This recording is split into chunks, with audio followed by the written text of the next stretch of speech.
Today's video is with Tim Berry. Tim is the caddy master here at Ruth Lake, where he is in his second season at that position. This is Tim's 12th season at Ruth Lake, as Tim was also our first assistant for his first 10 years here. Today we're going to talk about a couple things. We're going to start off by talking about caddies.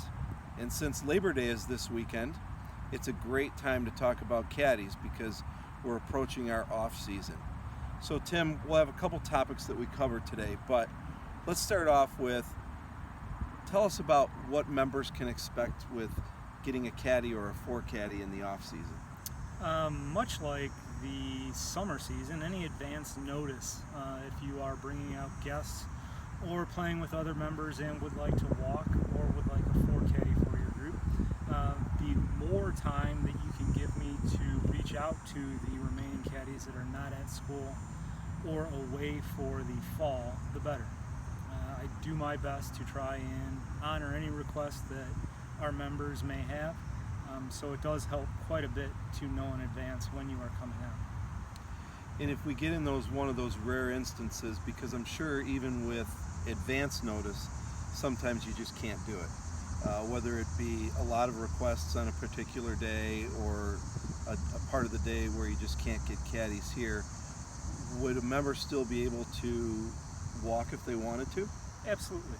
If there are no caddies on the property, our members and their guests are more than welcome to carry their own bag or take one of our new trolleys that we received earlier this spring.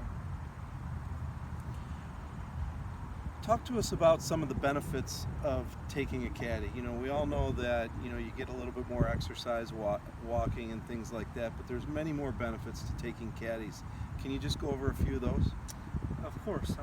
Our caddies are local kids for the most part. The ones that we will have throughout the fall are college kids that go to school in the area. It's a great way to take time to meet the young kids from the area, help them out, try and make money to help pay for college or other activities that they're involved in, as well as probably one of the most important things that is not talked about is taking care of the golf course.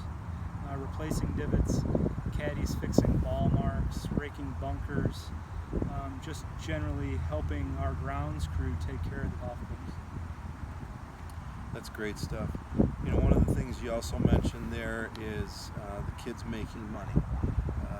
One of the things that seems to intimidate members quite a bit, especially newer members, is how to pay caddies and whether they should want a B caddy or an A caddy or an honor caddy. Could you go over a little bit of that as far as like what you should expect with a B caddy, or if you want the ultimate experience of taking one of our honor caddies, which are basically professionals? Yeah, I'll start by talking about our younger kids, which are B caddies. They are generally kids that are under 16 years of age, and they are just learning the game of golf. They will, for the most part, only be carrying individual golf bags.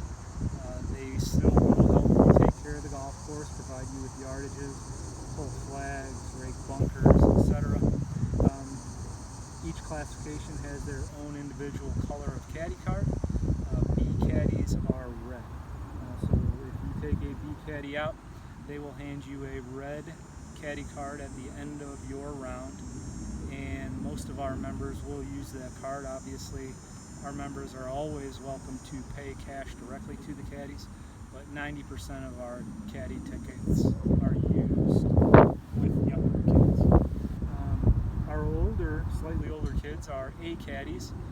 They are generally junior, senior, maybe freshman year of college and high school kids that know the game of golf, can help for caddy whenever needed, can help teach the younger kids if they are in the group as well, and they will basically make a great experience whether you are walking or not.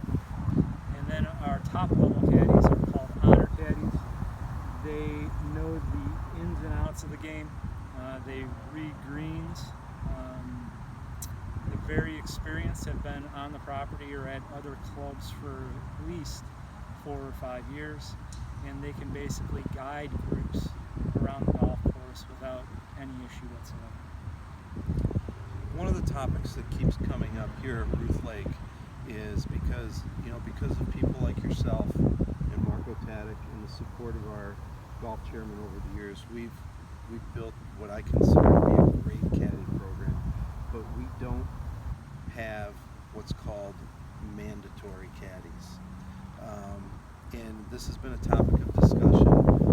Not everybody's going to want to walk, but a lot of places where carts go out, they'll have 1 4 caddy or even 2 4 caddies sometimes go out with groups.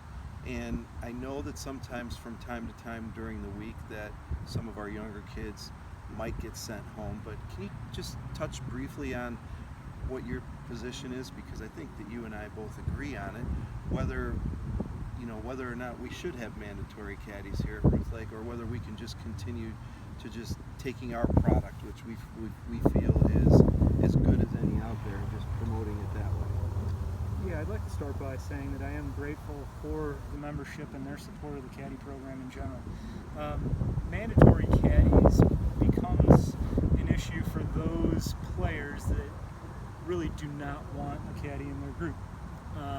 Not to single out anybody, but oftentimes beginning golfers are intimidated when there is a unfamiliar set of eyes watching them play the game. So I think that mandatory caddies doesn't benefit everyone as a whole. I do recommend that, like we talked about at the beginning, if you are bringing out guests, it does help quite a bit to have a 4 caddy with you. So whenever it is possible and caddies are on the property, we would always like them to be used. I think those are some great points. I think that covers it about caddies, but Tim also is in charge of running the first tee here at Ruth Lake. We don't have tee times at Ruth Lake. The staff seems to like it that way, and the members like it that way. We play about 16,000 to 16,500 rounds a year. It's not an overly busy golf course, but it's busy at times in spots. So, and I don't see any foreseeable future why we would change 2 tee times. But can you just say a few things that would help the members out, especially some of our newer members, about not being intimidated by not having tee times, not being intimidated by maybe not knowing members and finding a game, and just some of the things that go on the first tee. There is no cue. There's no such thing as that. How do you get your group in line to tee off, etc. I always think the most important thing to tell anybody new to the non-tee time system is try and meet me when you get on the property. The sooner I know that you are here, the sooner it allows me to find out who your group is, so that we can have your golf bags pulled and ready when everybody arrives, and it creates a order to which you tee off. So anytime that you come on the property and you are looking to play golf, I would ask that you come see me, just so that I can have a general knowledge of when you would like to tee. Okay. This one temptation I can't resist, because we can't end this video without talking about this, because this is our one opportunity to get this out there. Tim and I are both on the same page on this. It's actually covered in the rules of golf. But maybe this video will help going forward. Can you give us just a few thoughts on how twosomes could potentially ruin golf at any golf course? He wasn't expecting that question. I was so not. This is going to be good. Caught me a little bit off guard. Twosomes. Great when you are the only 2 on the golf course. Really, really unfortunate if there are foursomes behind you and in front of you. I do understand that several times that you bring out a client or you're playing with your wife and you want to stay as a twosome, and I understand that and respect that, and will respect your wishes to stay that way. However, if you are open to possibly joining another 2 to create a foursome, it helps everybody else that will tee off behind you. Pace of play is a very hot topic and will be a hot topic for as long as the game is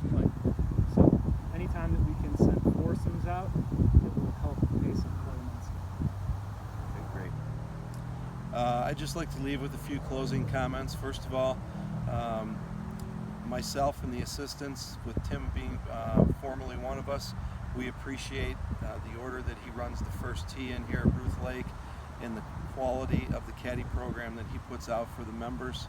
I would ask on his behalf, so that he doesn't have to say it in the video, he did say one key important thing: get to know him, let him know that you are here, which means please do not go out onto the golf course from the driving range. Please try whenever you can to play the holes in order. It does not help us if there are people out there jumping all around and playing holes out of order, looking for an open spot. Would you agree that overall the pace of play at Ruth Lake in general is very good? Yes, absolutely. It's very good. Even in our hot spots, we very rarely, other than an isolated group, get to more than 4 hours and 15 minutes. We do try very hard when people come out with guests to make sure that we get 4 caddies in the group, like Tim said, and make them aware of our pace of play policy, because when people are entertaining, that's usually a time when pace of play can slip a little bit. So thank you for watching our video. Thank you for Tim's time, and we hope to see you soon with another one.